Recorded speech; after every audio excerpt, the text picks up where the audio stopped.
มื้อนี้สิพาไปลิ่นหาดทรายที่งามที่สุดแห่งหนึ่งอยู่เมืองสังทองเป็นหาดทรายที่มีการบริการเกือบว่าครบครันหมดทุกอย่างเลยเพราะว่าจะเป็นพายเรือคายักแล้วก็มีห้านอาหารไว้คอยเซอร์วิสอยู่ตลอดเลยแล้วก็สามารถลงลิ่นน้ำได้ตอนนี้พวกค่อยออกมาจากตัวเมืองกะไก่เติบละกายทางขึ้นภูพะนางมาสำหรับสภาพเส้นทางก็จะประมาณนี้เลยมันจะเป็นทางดีเหมือนเขาจะแปลงทางค่อนข้างว่าโอเคเมื่อไรเดี๋ยวนี้นะตัวนี้เขาจะเดินว่าสามแยกสังทองแล้วแมนให้เลี้ยวซ้ายไปตามทางเลยเด้อเลี้ยวซ้ายตามวงเวียนนี่เลยหลังจากที่เจ้าเลี้ยวซ้ายสามแยกสังทองมาเรื่อยๆเลยบ่ได้เข้าหอมใส่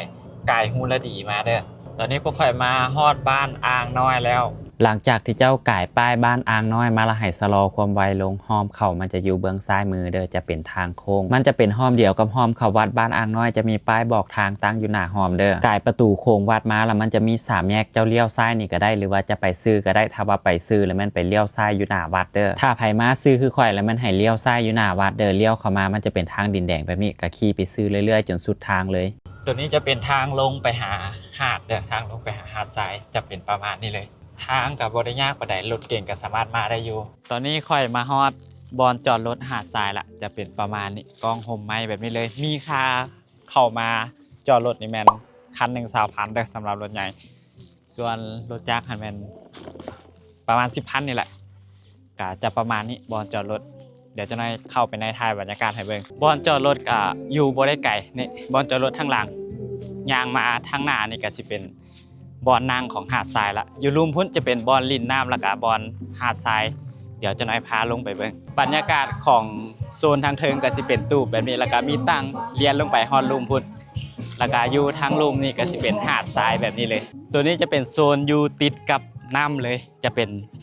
เต้นแบบนี้แล้วก็มีตังมีโต๊ะมีตังแบบนี้ให้ตอนนี้หันค่อยมาฮอดประมาณ3 โมง 4 โมงแดดมันยังขึ้นอยู่เดี๋ยวจังนายแดดลงแล้วค่อยจังสิลงมาลิ่นเขตนี้ให้เบิ่งเด้อบรรยากาศก็สิเป็นประมาณนี้เลยย่างลงมากะมาหาน้ำแบบนี้เลยน้ำนี่สามารถลงลิ่นได้ตอนนี้พวกค่อยกำลังพายเรือคายักลองตามแม่น้ำของกับบ่ได้ลองไปเลิกดอกอยู่บริเวณทางแคมป์นี่แหละบรรยากาศของการมาลิ่นหาดทรายบ้านอ่างน้อยเมืองสังทองจะเป็นประมาณนี้เลยถ้าผู้ใดมาหาดทรายบ้านอ่างน้อยเมืองสังทองนี่แนะนำให้เอาเสื้อผ้ามาหลายๆชุดเลยนึงเด้อเพราะว่าอยากให้ลิ่นน้ำมันสิได้บรรยากาศของการมาลิ่นหาดทรายตอนนี้ลงมาลอยน้ำละน้ำโคตรเย็นเลยจัดเลยว้าวไอ้เมียโคตรหลายที่โหดแท้วันนี้คอยชิโดนแล้ววันนี้ต่อคิวออกเด้อโอ้